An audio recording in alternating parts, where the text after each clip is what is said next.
Hello, everyone. Welcome, welcome. This is Poetry Festival Singapore, and we've got two amazing writers all the way from the US and Canada speaking with us today. Okay, we've got Kazim Ali and we've got Desmond Martin. They are going to talk to us about something really interesting, and that is why they do what they do, how they work with language, and especially because they both work so much with religion and spirituality in their writing, how they actually look at truth and navigate ideas of truth and narrative and belief and work it through their lyric narrative, okay? We are going to start with poetry readings. Okay, we're going to start first with one poet, the wonderful Desmond Martin, and then he's going to read for us a bit, and then we're going to have Kazim after that. Okay, so let me introduce Don. All right, Don S. Martin is a Canadian poet. He is a poet in residence at McMaster Divinity College in Hamilton, Ontario. He is series editor for the Poema Poetry series from Cascade Books. He's got a couple of books. They're titled Ampersand, Conspiracy of Light, Poems Inspired by the Legacy of C.S. Lewis, Poema, that came out in 2008, and then a chapbook, So the Moon Would Not Be Swallowed. He, being in charge of the Poema series, has already published and edited into the series about 35 poets, and there are 3 anthologies in there as well. So lots of work creating that community of writers. Thank you for being with us, Don. Don, could you share with us some of your lovely work? Thanks, Desmond. I'm going to share 3 poems with you today. They're all from my brand new poetry collection called Angelicus. And the idea behind the collection is every poem in the collection is written from the point of view of angels. Anyway, I'm just going to dive right in. This first one is called An Angel's View of Automobiles. Before they talk to their cars, they talk to their horses. Not just the giddy up and whoa or the clucking tongue, but the patter of shared days, busy streets, unending rain. At least a cart horse could sense meaning from the tone of a familiar voice. A mare could mimic the melancholy of a burdensome journey in her plodding clip-clop, or mere excitement in an equestrian canter. But now they speak to cold machinery, take directions from a disembodied voice. There's nothing of the animal-human bond, no consciousness like that of Balaam's ass to save his life from the angel's sword, nothing about a car that can transport like Elijah's fiery chariot. Before they talked to their cars, some of them even talked to God. This collection has quite a bit of variety in it. I have angels who are musing about what life is like here on earth. I have them biblical stories taken from the perspective of an angel. I have angels ranting about things.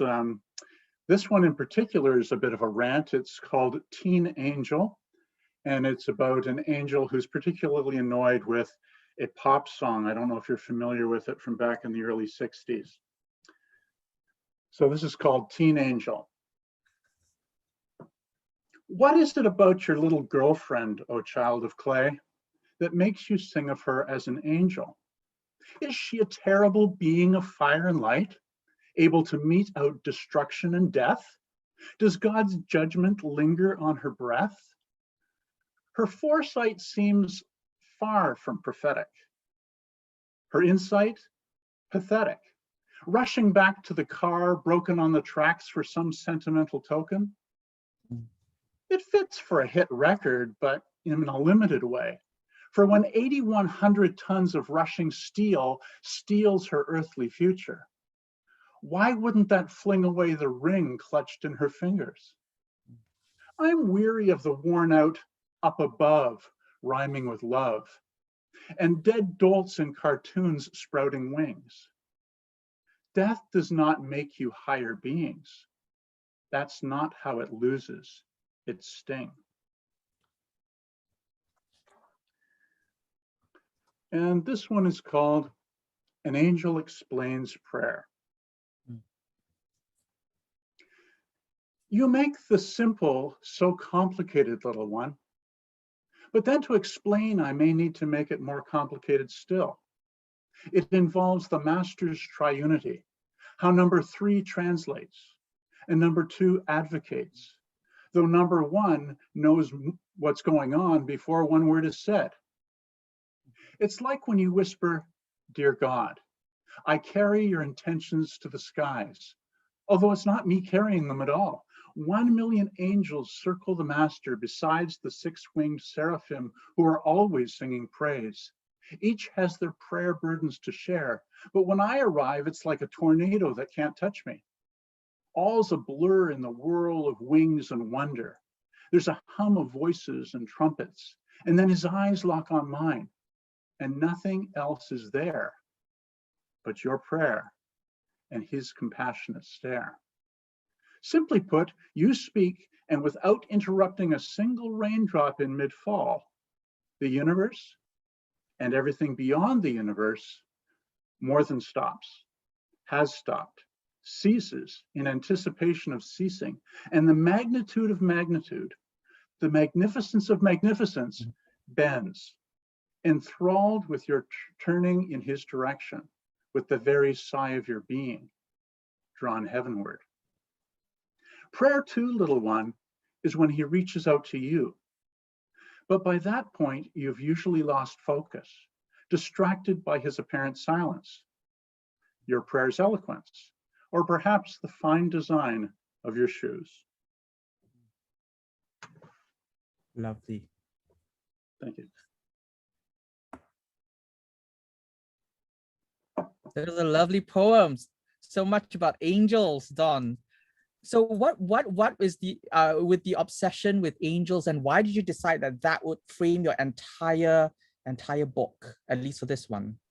Well, it was a process because I started by writing a few, and then it took on a life. But one thing that we as poets do is we try to make the unfamiliar familiar. But we also try to make the familiar unfamiliar so people see them with fresh eyes. And by using the perspective of angels, I'm able to talk about ordinary things like automobiles and make us see it from outside. Or I'm able to talk about very ordinary things and very naturally bring the spiritual in. Because of course, an angel is going to see everything from heaven's perspective. So it's a unique angle to look at things, and lots of fun too, because there's more we don't know than that we do know, and yet I wanted to be very careful to try to not just go off in some whimsical direction, but be very true to what we have been shared from Scripture about who angels are, what they are. But I mean, there's more that we don't know than what we know. So just playing with those things. Indeed. And interestingly, I actually did a class on angelology over at Div School. So hearing all these interesting poems about, working off the trope of angels is just stunning for me to witness and listen to. Okay, so thank you so much. We're going to quickly go to Kazim, and I have the honor to introduce dear Kazim before he reads his fine poems for us. Kazim was born in the United Kingdom and has lived transnationally in a lot of places in the US, in Canada, India, France, and the Middle East. Now, his books encompass multiple genres, including several volumes of poetry, novels, and translations. It's a whole bunch of them. I think you've got 7 poetry collections by now, Kazim, is that it? Okay, and Kazim is currently a professor of literature at the University of California, San Diego. His newest books are a volume of 3 long poems titled The Voice of Sheila Chandra, as a memoir of his Canadian childhood. So Kazim also came from Canada, and that book is titled Northern Light, Power, Land, and the Memory of Water. And Kazim, is it true that you founded Night Boat Books? Yes, that is true. Okay. And on top of it, you've won several awards. It's the Ohio Anna Book Award, the Best Translated Book Award, the Individual Excellence Book Award, and Alice James. Yes, but those are probably less important. Oh, I'm sorry. Well, the Far from the Mosque is the book that I have of yours, which I love. Yeah. So thank you. Okay, so well, without taking any more time, Kazim, can you read us some of your lovely poems? Thank you. I hope you guys can hear me okay. Yeah, okay. I'm in a house full of people right now, so there might be a little bit of background noise, but that's okay. That's part of the world, right? So I'm just going to read a couple of poems from the book that Des mentioned, which is called The Voice of Sheila Chandra. And The Voice of Sheila Chandra is a long sequence of sonnets. And so it's 40 sonnets long. And I'm just going to read the opening, 3 or 4 of them, basically. Sheila Chandra, you might know, is an Indian pop singer, former pop singer in England, who then kind of moved into doing more devotional type of Indian devotional type of singing, including drones. So let me read a couple of these to you. This is the opening sonnet, and then I'll read a couple from inside the book. Okay. Breaks is constant, was like the river, light on the river, riven that remained a rift, an old rill that sounded, she merged with the vibration of the drum, a hum, a home, womb, and she, moaned in the loam, dark earth, come, Sheila, dame, ocean, dome, this poem, Rome to tome, tomb, foam, original fountain that fed my mom, Zamzam, when I was born. Who can in syllables like Sheila Chandra moan us covered in a blanket of sound, this like cloud bank of stars keeping us from eternity, which under the blanket seen like Sanjay, a dancer who I somehow look like and was mistook for 3 times in one day 20 years ago, but the story still resounds. Some woman at a festival saw him perform, swore I was he. I said I wasn't. She did not believe. Me, a brass bowl, soul swindled through years, no identity theft. I want to move like that off the axis of the spine into where Sanjay said, I'm not him. And what does all this have to do with the voice of Sheila Chandra? She having lost, having now no longer sound, now a constant striking into chaos, that note that flickers through in abstraction, one is 1 or 0, and confused, the ear does not focus, neither opens nor closes, always is.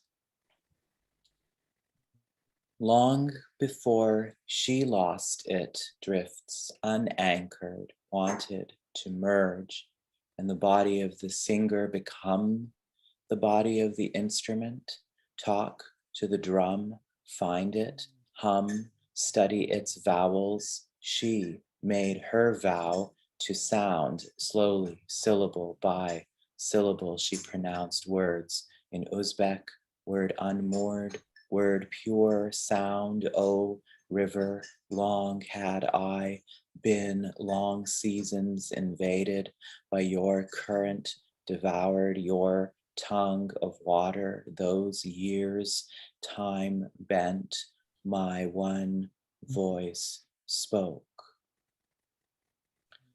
And then I'll just close with this little last sonnet. Carried cacophony world wheel into the human one small voice, box, pool, swum, midnight we went into the sea expecting our prayers might carry themselves across the silver slammed surface, would be answered, or do they answer? Pale cut of prayers do not answer. Like back into the dark water, what are those stripes of light across the room, a shape that evaporates upon waking? What language cannot hold on to, what you cannot hold on to.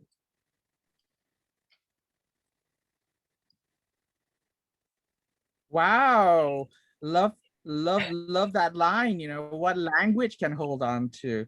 And you know, I really hear the silence and the sound and how it's all intermingling. I think you mentioned, I have this here, I think it's Julia Dick on KPBS interviewed you, and you talked about how you were interested in the concept of silence and the silence and sound, and what of sound, silence and sound, and you really see it in all the lines that you read. Thank you so much for sharing that with us. Thank you. Okay, we're gonna jump into, thank you, Kazim. We're gonna jump into the questions, okay, because we've got a whole string of them, and I'm sure you're gonna go to town with talking about those questions. And I'm gonna start with the big one, the whole idea of truth. The whole idea of truth is complex these days. You know, we've got social media, we've got the idea of fake news, postmodern narratives. So I just want to understand how you even see truth, truth out there, and the truth with the big T, that's important for anyone of a belief system. Okay, so who wants to go? I mean, I don't think that, for me anyways, I don't know what folks really mean by truth with a big T, and think that everybody believes something different, of course. And even truth with a small t, I think is maybe a metaphor for something else. What is important to one at the time. There are things, of course, that are unknown and unknowable. And that to me is the purpose of writing the poem itself. So I think a poem to me is investigative. It's something in which the poet is attempting to learn something or figure out something. And, as my poet brother did over here, there's two ways of going about it. One of two, 10 million, but the two main ones that I see. One is an act of the imagination, which is what you are doing, in terms of thinking, what could the perspective of an angel be? I understand that's also a rhetorical position, somewhat a creation of a rhetorical position in which to kind of play the game of speculation, which is what you're doing. But still an act of imagination of some kind. And then the other is the experiential, which for me as a poet means going into the language and seeing what happens, basically. So there isn't a creation of a rhetorical position inside, for example, the poems that I read to you. There may be, after you read the whole book, you may think, oh, this is what the rhetorical position is. But it was not one that was created at the beginning. Although it's formal, because I chose the form of the sonnet in which to enter and use that constraint. So that even though it is experiential, it's within this confine that's been set up. So that's what I think, and it's like an archaeology, in Indiana Jones or something like that. He has a map and he knows what he's looking for, versus somebody who just might stumble upon something and discover something by accident. So I think that's something if we are all truth tellers, and we aren't always on purpose intentionally truth telling, we might merely be living our own lives, and then whoever witnesses that may, the reader is the one who may take that. Yeah, it's different from what you're doing, Don. That's different. Somewhat different. I'm going to throw in a question since it seems relevant now, and then we're going to go Don, right? So you mentioned, this idea of truth. Do you think truth is just always mediated through language? That's the closest we can come to truth, that it's narrative, and that's all we have? And what about ideas of relativism, for example? All the ideas of the world relative? What do you think, Kazim? I don't think, I think truth might be relative to the individual, but there are certainly community agreements around what we believe about a thing, or I think, they can be cultural, they can be national, they can be, within a family, within an individual family unit could believe certain things. I don't necessarily think, coming from a place like the United States, which is where I live now, I'm not far away, right, from Hamilton. I'm at my parents' house in Western New York, so we're spitting distance from each other. Nor, the Canadian national narrative of what it is. I think these things are very modern, and they're very constructed and created. There's nothing intrinsic about our national character as these very new countries on the planet. But it may be, it may be, as you say, there may be nothing to hold on to. Okay. Well, Don, how can you weigh in? Why don't you weigh in on your ideas of truth and language? Sure. I mean, well, first of all, I love the acknowledgement right off the top, Desmond, that there is such a thing as truth. Now, the word truth has not just been complicated because of the recent political issues and social justice issues we've been facing. The word truth has been rebranded by some people to mean what a person believes. And I'm talking, I'm kind of getting into the semantics here, because it could just mean that when one person uses the word truth, they have a different meaning than when I use the word truth. So I want to make clear what I mean. To me, truth, the word truth means what really is. Whether we have any clue of what really is a different story. As Kazim was suggesting about what Americans believe, or what Canadians believe, or what Singaporeans might believe, as a whole, all three of us could be totally wrong. That doesn't affect what truth is. Truth is truth, and whether we are right on or way off base on it. That's the way I use the word. Now, if someone is going to use the word in a different way, I could have a big long argument with them, and we're not going to get anywhere, because neither of us is going to know what the other one's talking about. But I believe that the best poets believe that there is some kind of objective truth out there, even though might be pretty slippery. I believe they believe that we can learn something about the meaning of life by looking closely at the world in which we live.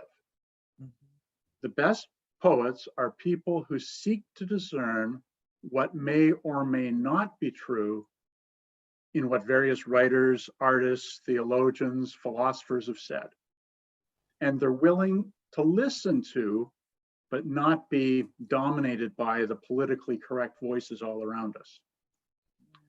I believe a poet's capacity to write meaningfully about things is directly impacted by the degree to which she or he believes in truth, even if they don't use those words.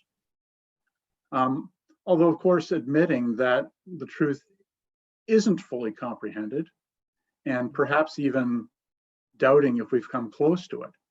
But it's a feeling, if there were no such a thing as truth, poets would really have nothing to say, because what we're doing is we're seeking to get at what is. I mean, even if it's getting at how somebody feels, that's a truth. The way someone feels about something, trying to understand her and her experience, that's truth, because that's the way she feels. That, I'm not just talking about what there is out there in the universe.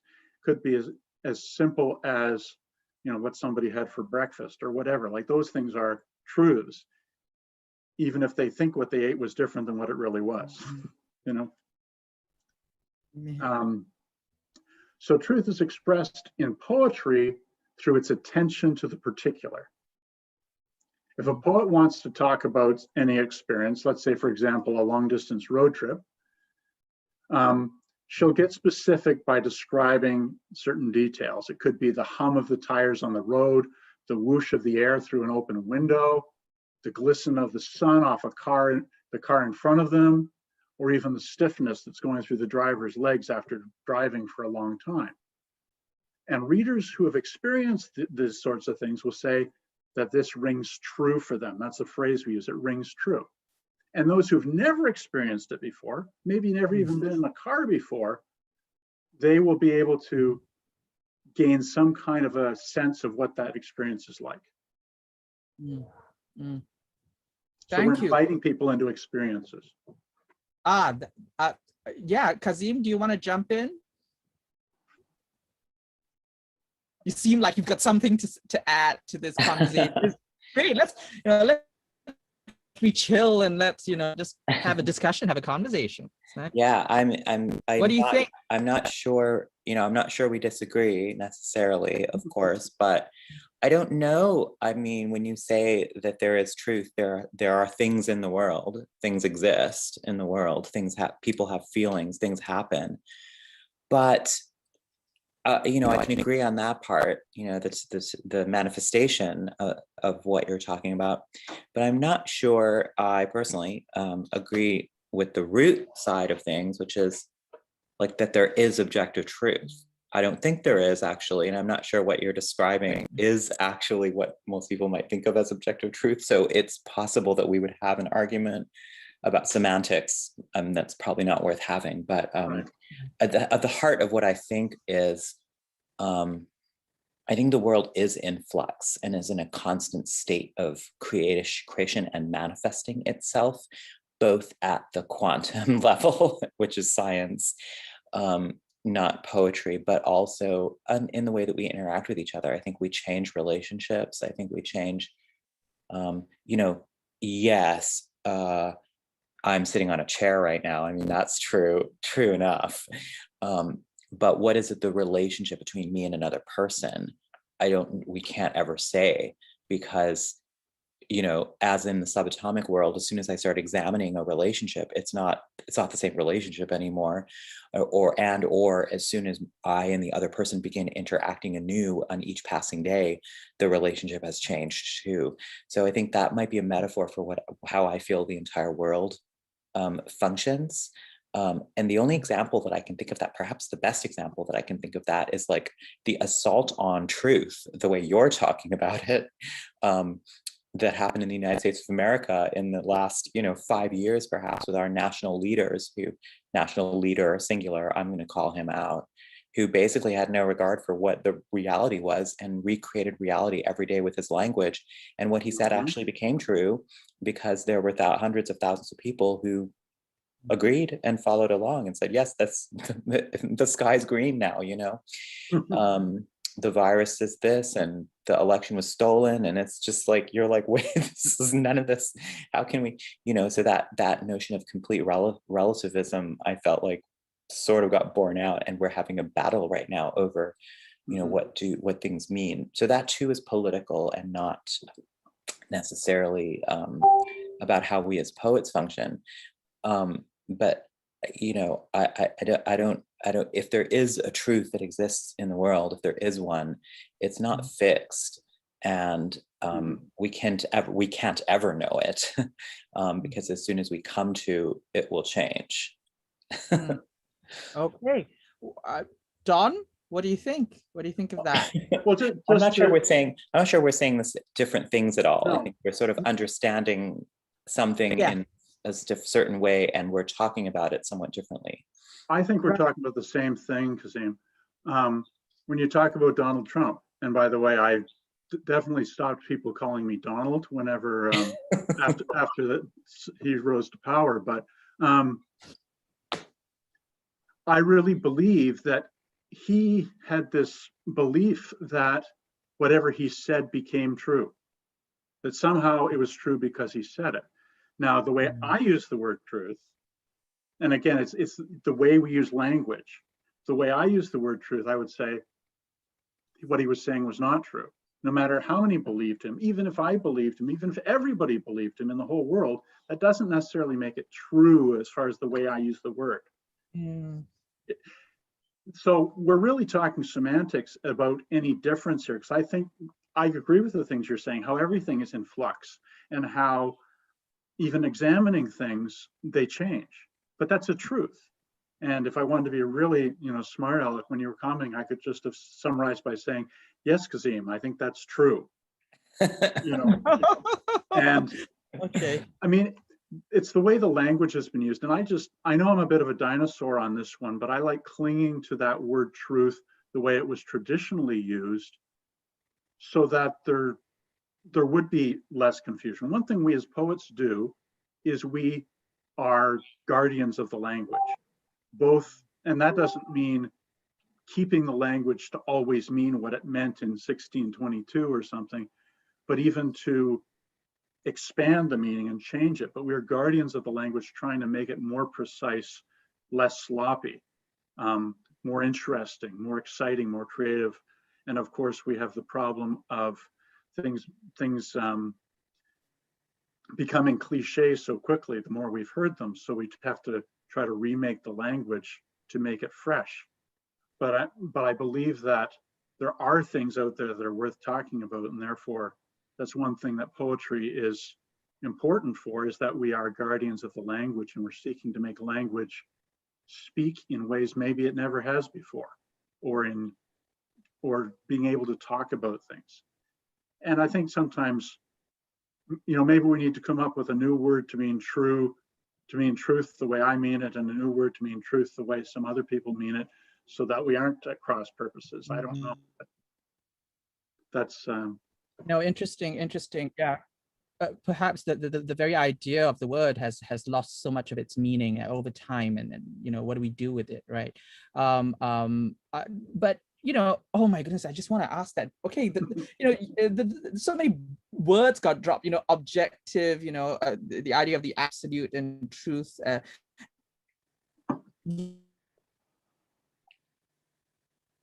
I read because do sort of universality in human experience. How does that then cohere with your ideas of truth, for example? And then talk about political. You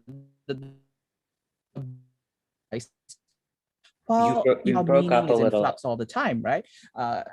Oh, I'm sorry. I didn't hear you. Okay.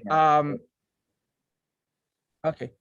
No worries when that happens, because like this moment will be edited out, so it's okay. So it's okay if we have little cups like this. Don't worry about it. Okay. So Kazim, I want to throw in the whole idea of how do we do political poetry, for example, which I know is important for you. And you did mention in one of your interviews that you do understand a kind of universality of certain kinds of human experience as well, right? So how do we understand that in relation to your ideas of what kinds of truth are out there and what kinds of meanings we make of everything around us? So first of all, I didn't correct you at the beginning, but I do pronounce my name Kazim. Yeah. Oh, I'm sorry. Okay. Yeah. Awesome. Okay. That's perfect. Thank you. So tell me again what you were asking me. I missed it. The kind of agency that can reside in lyric making, poetry making, the kind of representative work that poets can do for themselves and for their communities in relation to ideas of truth. Yeah, I suppose that one of the reasons why I started to write a longer poem was that it allowed me to have a multiplicity of perspectives and a multiplicity of even voices and positionalities inside the same poem. So I started probably around 2015, 14, around maybe, was when I started to write longer poems of 3 or 4 pages that really allowed me to stretch out and examine something from all sides and maybe even contradict myself within the same poem, as opposed to what I'd done earlier, which was mostly much shorter, even shorter than 20 lines type of poems. Although there is a long poem in my first book, The Far Mosque, which you mentioned. But it was this most recent book, which was continued and was wrote most of it in 2016 and 17, though it just came out last year. But these were really long poems. Like one of them is 13 pages, one of them is 20, the title poem. And then the last one is about 16 pages long. That really, really, that form, I feel like, is a form of, you know, it's in the past has been the epic form, which is like the form designed to defend an empire. But in my case, it's become a form that enabled marginalized voices to emerge, shape themselves, respond in reaction to other and often contradictory forces. So it became more of like a choral type of form. I'm no longer writing in that form. I might have spent myself out of it, at least for the time being. But that is what interests me about the longer poem or the sequence. Okay, thank you so much. Thank you so much for sharing that with us. Don, in your video for Wit and Stock, you also talk about the idea of politics, but yeah, I think, I correct me if I'm wrong, you're sort of on the other side of the camp when it comes to how much poetry can do in terms of the whole. Where are you with that? What do you feel? Sorry, your question broke up in the middle there, Desmond. I'm sorry. Okay, I'm gonna do it again. Can you hear me? Yeah. Okay. I found on your video online that you did talk a bit about the ability for poetry to be political. And could you share with us a bit about what you feel about that?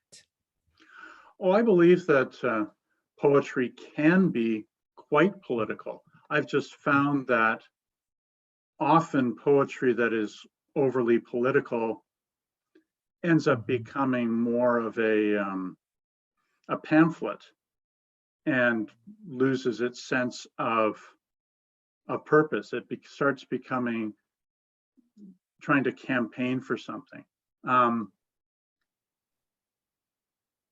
I think about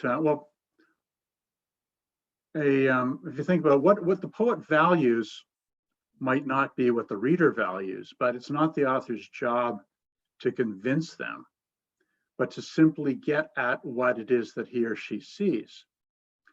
I don't believe that a poet will tell us that Black Lives Matter or that children are to be treasured, but they might share a window into the life of a Black child that will encourage empathy. So I think that that's more what a poet does, is the poet shows you things and leaves you to make the conclusion. Just thinking about, when I was thinking about that, I was thinking about William Blake's poem, The Little Black Boy. In this poem, there's a child that tells us, my mother taught me underneath the tree. She took me on her lap and kissed me. Now, these are the sorts of things that every good mother in every culture, in every age, in every part of the world does. So that's a situation everyone can understand. Blake did take on political issues. Another one he took on was about the child labor in his poem, The Chimney Sweeper. Blake doesn't tell Londoners that it's unjust for them to have children exploited to clean their chimneys. He lets a motherless boy tell us the story of another chimney sweeper that he met. And this boy is talking about this strange dream he had about an angel freeing dead boys to play in a green field. Now, the boy who's the speaker in the poem, he concludes at the end by saying that all that they need to do as the boys is to do their duty, which seems to be returning to work. Now, Blake doesn't tell his readers that disagree with this or tell us what to think. He just leaves the readers to decide, hold it a second, this kid's so dedicated to his work, but he's being exploited. He doesn't tell us all that. He leaves that for us to think through and wrestle with. And that's where the political message comes through. It's not through hammering at a point about, this political cause or that one. It's just opening up a human story, opening up a vision of what's going on in someone's life. And you go, wow, you can feel that on the human level. And that's where I think political poems work, when you're actually talking about people, not talking about big, vague causes, but you're talking about individuals, so that we have empathy for whoever it is and whatever, whatever their plight is, which is usually caused by all the horrible things that we as human beings do. The poet shows us those things, and then we see ourselves what the truth is behind it, and what we need to do about it, or what we need to not do anymore, or at least what attitudes to have. Okay, thank you, Don. Kazim, oh, am I pronouncing it correctly? Kazim. Kazim. What do you think? Oh, I'm gonna get it wrong. What do you think about the idea of poetry as pamphlet, which is what Don is talking about, the ability for poetry to be political in overt ways? Well, I think it depends. I mean, as always, as any kind of poem that is written, one always feels, is it successful? Is it powerful as a piece of writing, as a poem? But I don't think it necessarily a poem that is political or takes on a political issue directly can always be reduced to being equivalent to a political pamphlet. I think it also matters who the writer is and who the intended audience of the poem is. I know William Blake was definitely not Black. He was writing about experiences that he saw around him. And I don't necessarily know that the audience for his poems, the readership, was Black either. And we can talk about the very highly crafted and powerful poems of Black writers like Sonia Sanchez, Mari Evans, Gwendolyn Brooks, Lucille Clifton, many others. But these that I'm mentioning are of a particular generation that were, with the exception of Lucille Clifton, actively members of the Black Arts Movement, which is a movement that began, actually, I'm not sure if it began in Chicago, but it certainly had its greatest flowering there in Chicago of the 60s and 70s. And these were Black writers who said that Black writers should make Black art, and that that Black art should contend with Black life, which was automatically political. Couldn't not be. And so I think that there are writers today who are actively taking stock of their own positionality in the context of contemporary society in America and Canada, which are racist societies structurally, institutionally. That's my truth. And so I think that the art that these writers create is different. Now, can it be judged as, does it have different standards with which it is judged by? That's a question. I don't know the answer to it. But when you look at a poem like Lucille Clifton's poem, Jasper, Texas, for example, which is about the dismemberment, killing and dismemberment of a Black man named James Byrd in Jasper, Texas in 1998. Or if you look at Claudia Rankine's book, Citizen, which of course contends with, a lot of, racism and oppression including police violence that came out a couple years ago, right? And then there are many others that we can name and talk about. So each individual piece can be talked about like as a work of art on its aesthetic merits, but since its own goals as writing is somewhat broader than that, I would say a responsible critic might have to look at how does this address politics and et cetera, So I think this is something that's not going to go away. I think that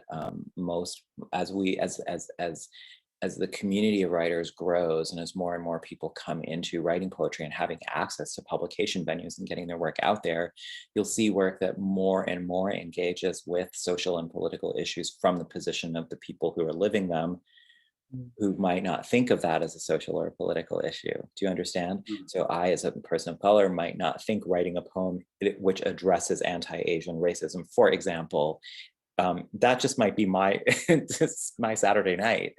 It might not be. Do you see what I mean? Yeah. So I think that when William Blake was writing, there weren't Black poets in the United Kingdom, in England, who had the access to the platform that Blake had. There were Black poets, of course, as there always have been, but their work wasn't there. So when we look, or is not available to us. So when we look at work, you know, and you say we're going to talk about, we want to look at 19th century American poems about racism. Well, you're going to be looking for them for a long time, except that the poems by white writers at that time may in and of themselves have a political positioning and a politics, but it's the central position. So we don't think of it as having a position. Yeah. I have a lot more to say about this, but I'm going to. Yeah. Well, both of you are educators, so it's just amazing that we're and we losing. Did I stop again? Did I? Yeah. Oh, okay. Can You're you good now. hear me? It's amazing. Both of you share.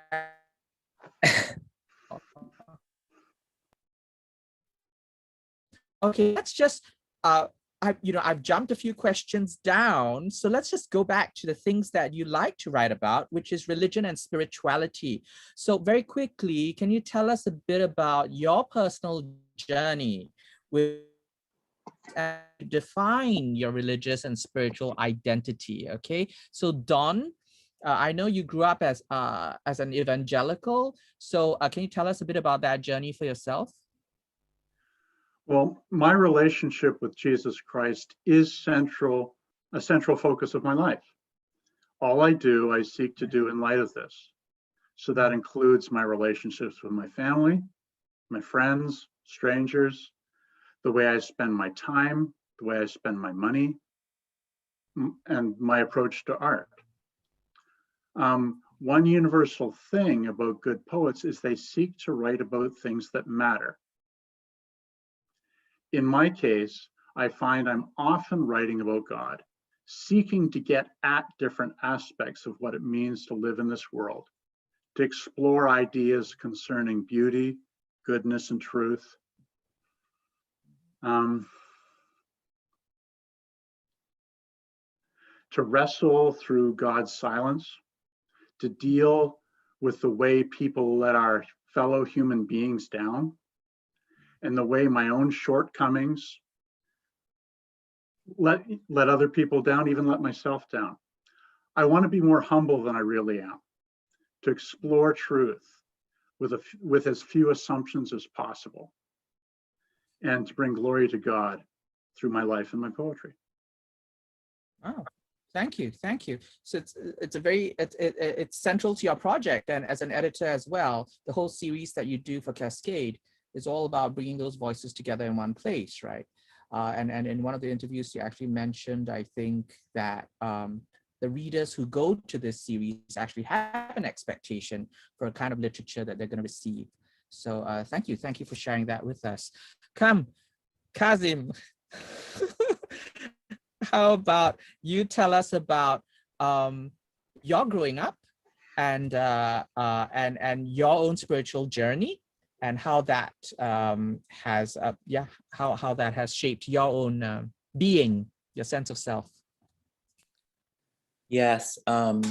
Well, for me, it has been a lot of questioning and questing.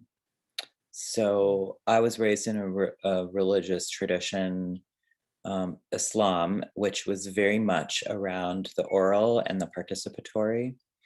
And I became really attracted to the elements of sound. Even last night, it's Thursday night is, the Muslim day begins at sunset, like the Jewish day, and Jummah or Friday is like the holy day, the Sabbath. So Thursday evening is the beginning of that. So last night, and I'm at my parents' house right now, there's a little painting that my sister did of the mosque in Mecca on the wall over there, if you can see it. So last night, the whole family gathered and they did the dua in Arabic. And I don't understand Arabic. I do understand certain words by now after growing up doing it, but mostly it's just the experience of being together, the communal experience of being together, and the sound. And so the meaning of God in sound for me is, once again, it's not a fixed point, it's a moving target. And I think that I was led to a yoga practice simply because in a yoga practice, the experiential is the way of understanding God, if such a thing exists. And if it does, it probably exists in a form other than what we think. And it changes constantly. And so I think as a human body is born, coalesces in cells, develops, grows, decays, eventually is abandoned, the spirit, whatever that is, breath. In Arabic, the word for spirit and breath is the same word, right? The breath leaves, and then what is left is left. But that journey maybe that imitates the journey of the divine. Maybe it is a cyclical, maybe there's an exchange, I don't know the answer to any of these questions. So for me, poetry and life as well, both, becomes a way of living through them. Nice. I think y'all are meeting. You're meeting right. Where each other is at. But so what about the experiential for you, Don? As for you, what's the religious experience like for you? Whether it's in your art making or whether it's in places of worship or at home or in familial settings. What do you think? Sure. I would say my relationship with God is very personal. There's a corporate aspect to it for sure, and a communal aspect, an aspect where I'm reaching out to people all the time. But it's tricky even to think about it because we have this Western concept of individualism, although there's certainly that aspect within it. I'm just going to I'll get at where my process, where I came from, because I think that's one of the questions you'd asked Kazim and myself earlier. In what you sent us. So for me, in my writing, I grew up immersed in the beautiful music of the King James Version of the Bible, very Shakespearean language. And it's not the translation I use today, but that's the translation I grew up with. And that music has stayed in my head. I grew up memorizing a lot of scripture, and the music, and wrestling with the meaning of that, even with the distance between 1611 when that was first translated and when I was a kid, trying to deal with aspects of language, looking at other translations and such. The stories and poetry of the Bible, and a dedication to understand what they meant in the church community I was part of, these things helped draw me to an interest in language and the significance of it. The beginning of John's Gospel says this: "In the beginning was the Word, and the Word was with God, and the Word was God. The same was in the beginning with God. All things were made by him, and without him was not anything made that was made. In him was life, and the life was the light of men. And the light shineth in the darkness, and the darkness comprehended it not." So if you stop and think about this passage, just this one passage, it's a very strange metaphor to think of Jesus as being the Word, and kind of counterintuitive claim of him being both God and being with God. And just because the darkness doesn't understand doesn't mean that this isn't so. There's the statement, "In him was life, and the life was the light of men." If you think, this is rich poetry. This is what I grew up on, this kind of poetry that has deep meaning and yet is hard to nail down. The theologians are often in the business of trying to nail it down, whereas Christian poets are often in the business of living it, expressing it, putting out questions, letting people think about what they believe it means, wrestling with it, praying to God for understanding. So that was a very significant influence on me. Another influence is related, and that's the writer C.S. Lewis. I've written an entire book of poetry of poems that were inspired by the work of C.S. Lewis. That's the one called A Conspiracy of Light. By, again, the process, a lot of the time is wrestling with truth, trying to understand what is or get at it. And yes, as Kazim says, things do change. There are changes, but there are also things that are eternal. God is eternal. God doesn't change. We change. Everything in our life changes, but God doesn't change. And that's kind of baffles us because that doesn't fit with our experience, right? Because everything around us changes all the time. Wow. Thank you. Wow. It's just amazing. This discussion is just amazing. You talked about, so quickly, because we've got only so much time together, you talked about the business of poetry, right, Don? So what do you think is the business of poetry in relaying these truths for ourselves and our communities? And that question that I have for you over there, difficulties and complexities with regard to writing about spirituality and religion. Kazim, what difficulties have you encountered or complexities? I think I'm in more, I think to me, I don't have a sense of, I have a responsibility to convey my sense of truth to anybody, or that there is one. I mean, I just have to go back and say that again. I think it's what's my truth today, what's my truth at the moment, what's happening in the world around me, what's happening in the phenomenal world around me. And it's hit or miss. I mean, poetry is not a very efficient medium. If you're trying to reach a broad number of people or trying to convince somebody of something, it's a real long game. I love the passage, Don, that you read from the beginning of John. I mean, I think that's a great example of the way poetry actually works, which is one thinks about it, one, ponders it, the sound of it might, become very beautiful in such a way that lingers in the ear.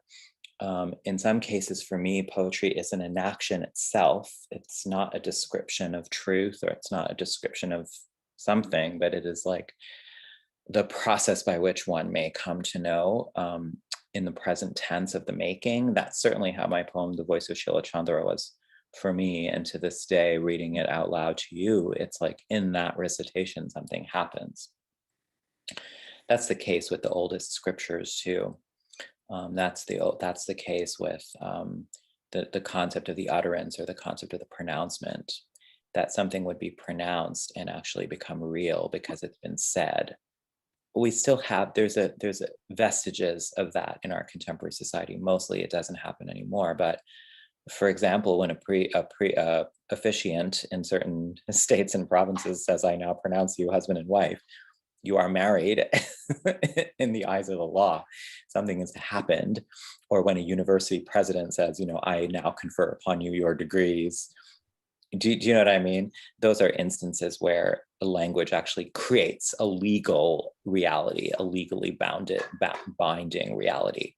It's not really, doesn't really often happen anymore that much. And it, but that's an example of what I mean. And so the poem itself, as it's recited and pronounced, it can create a reality too. It's not about describing a reality, it's about making its own reality. It becomes a reality. That's what I think.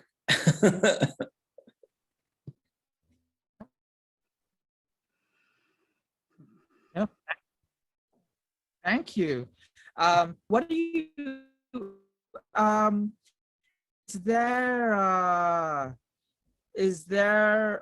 you ever read a work that dealt with religious ideas or concepts? Work. An example of one that really. Well, I think that for me,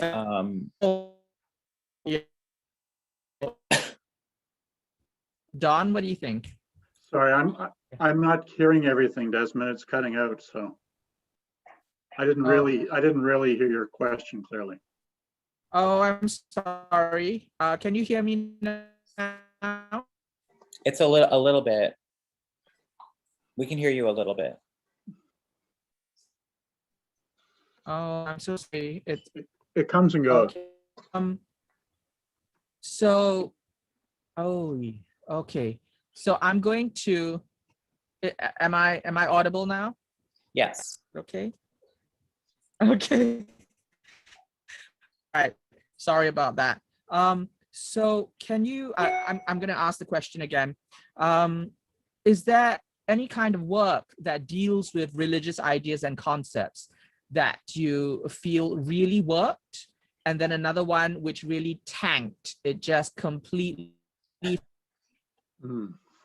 Well, I mean, I don't really want to say anything about one that I think tanked. I'm not sure about that because I think everyone has their own truth, but I will tell you about a couple of books that have meant a lot to me.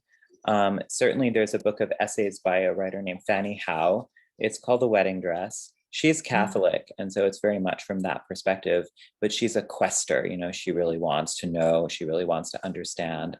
And she wrote a beautiful essay called Bewilderment, and the notion of bewilderment as a spiritual state that was important and interesting and a place to linger in. I really appreciated that. That was somewhat of a turning point for me. Another book that I want to mention is, it's a book called Rave. It's collected poems by a poet named Olga Brumas. And she's a Zen Buddhist, and she's also a body worker and a dancer. And so she really proceeds from the physical. And Zen Buddhism, as you may know, you know, I don't know how much you know about it, but it's a non-theistic belief system. They don't really deal with whether there is a God or not a God. They just deal with the phenomenal world and how to handle death and desire and all of those types of things without the positionality of like an external or a divine that is separate from the human. It's not an atheistic belief system. They don't deal with it. It's not part of it. So I'm really attracted to her poems also as kind of like spiritual investigation. So I'll just say those two books. There are many, many others. But those are the two I would say off the top of my head. Oh my.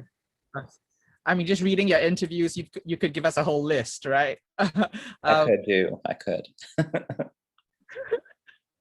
Thank you for that. Don, any works that you've loved absolutely, and then something that, you know, you've edited lots of writers, and sometimes you mentioned that you couldn't take on certain authors with their collection, their manuscripts, because for certain reasons that they didn't work, or so tell us about it. Well, the only time I don't take on a collection, it's more about me, that I sense that I'm not equipped to make it a better collection. Sometimes a poetry collection is written from a perspective that I don't have enough insight, or it's written from a particular language or dialect that I just can't edit it because I don't know, you know, my job is often to help them tighten up their language. So it's often, it's not about how good the poetry is, but simply about who I am and whether I can make it a better book. Because if I can't make it a better book, perhaps that should go to somebody who can. As far as my series go, I do edit books that are written from a Christian perspective, but that doesn't mean that these are poems that are written to try to get any Christian truth across or trying to convince somebody of anything. They're written by people who are exploring the beauty, goodness, and truth of the world. And again, I'm even going to try to steer clear of the word truth, simply because we tend to trip over each other as we use it. So they're poems that are seeking to talk about beauty, to try to get at reality, to try to get at things that mean something to us, that make us feel heard, that we can identify with. I love many poets. I mean, obviously within the Poema Poetry series, I've edited some amazing people such as Barbara Crooker, Lucy Shaw, Brad Davis, Julie L. Moore. I've just edited a new and selected book by Andrew Lansdowne, who's an Australian poet, really fine Australian poet. His book's called Abundance. But some of the other poets that are not of my series, relating to your question, I particularly think of Scott Cairns' book, Idiot Psalms, where he has such an interesting voice of the speaker in those poems. Or the Irish poet John F. Dean with his latest collection, Dear Pilgrims. Just powerful poetry. I read a lot of poetry that is written by Christians. I read a lot of poetry that's written by people who aren't. It's a matter of listening for voices, trying to see perspectives. I'm not drawn to poetry where the poet's trying to tell me something or convince me of something, even if it's something I already believe, because that's not what poetry is about. Poetry is about showing, about helping us to be drawn in. For example, just to use a good Canadian example, a poet would never say in a poem that the Canadian Rockies are beautiful. Instead, the poet would describe the peaks and the glaciers and the mirrored in the still cold lake, and would describe it in such a way that the reader would go, wow, that must be beautiful. In other words, the experience gets presented and then we interpret it as the readers. So it's not about telling people things or convincing people of things. As Kazim said, poetry is not an effective medium for bringing people around to your way of thinking. That's not the purpose. It's about experience and about bringing people along with you, or perhaps for you to be coming along with people. Because what a poem does is, I'd say at least 50% of what a poem does is done by the reader themselves. Yeah. You don't tell them something, you show them things, and you let them experience it and think it through and decide what they think and to be drawn into their experience. Okay. Thank you very much. Okay, we've practically hit time. So just very quickly, why don't you share with us what some of your upcoming projects are? This is very exciting. So Kazim, can you share with us? What are you working on? Well, I'm working on 3 sort of major projects, not major projects. So I'm still writing new poems, just little bits and pieces here and there. I don't know how they're going to fly together, but I just got back from a week in the California mountains and I was writing poems every day, 1 poem a day there. That was the rule. Okay. I'm also trying to write a nonfiction book about, I spent several years traveling back and forth to the West Bank and teaching yoga at a yoga studio in Ramallah, which is a town about 20 kilometers away from Jerusalem in the mountains, the highlands, I guess you would say, in the West Bank. And so I'm writing about that. And then I'm also writing a YA fantasy interactive novel with a company called Choose Your Own Adventure, in which the story is not linear, it sort of branches and the reader makes choices as they go along. So that's my main project that I'm currently engaged in. And I'm also editing an anthology of contemporary writing by North American Muslims that is going to be coming out in November. I think October or November. You're so prolific. It's insane. You're insane. How do you find the time to do all that? I don't sleep very much. Okay, Don, what are you up to? What's your next big thing? Well, my new book, Angelicus, is, well, by the time people are watching this, it'll be out, but it's not, in real time where the 3 of us are sitting. I've got the cover I've got the cover image and everything's ready to go. I've approved the final proof, so that'll be coming out very soon, maybe this week. But so by the time people are listening to this, that book will be available. I Yeah. have other projects I'm working on as well. I try not to decide everything that's going to be in a project ahead of time, but to see how it comes together organically. Although obviously a project like Angelicus, it became pretty clear to me quite early that that was going to be one collection. I'm always doing editing of other people's work. Working with Brad Davis right now on a new collection that will be out in September. Have some other exciting projects coming up as well. I'm involved in my blog Kingdom Poets, where I blog every week about a different Christian poet. Been doing that since 2010, every week. Through McMaster Divinity College, I also have an online journal there called Poems for Ephesians, where people write poems that are inspired by or connected in some way to Paul's letter to the Ephesians. And I also bring classic poems in that touch on the subjects or relate to that. So that's always going all the time.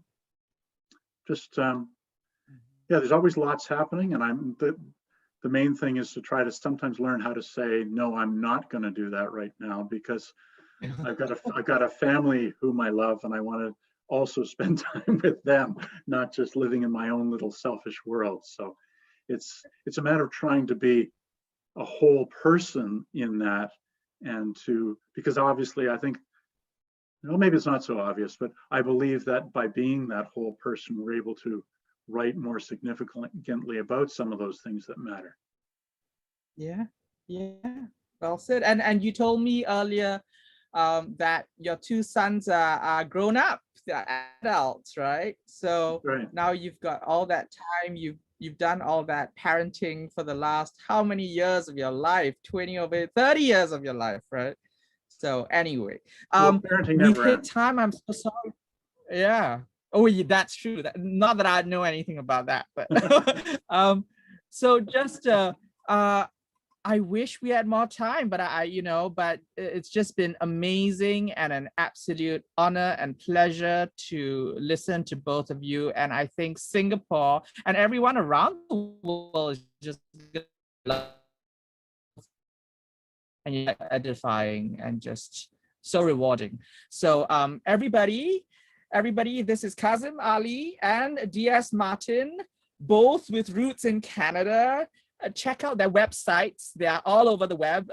Their work is stunning. And I'd like to thank both of you for the great session. And everybody else, there's still lots of events at Poetry Festival Singapore. Check them out. Thank you. Thanks for having us.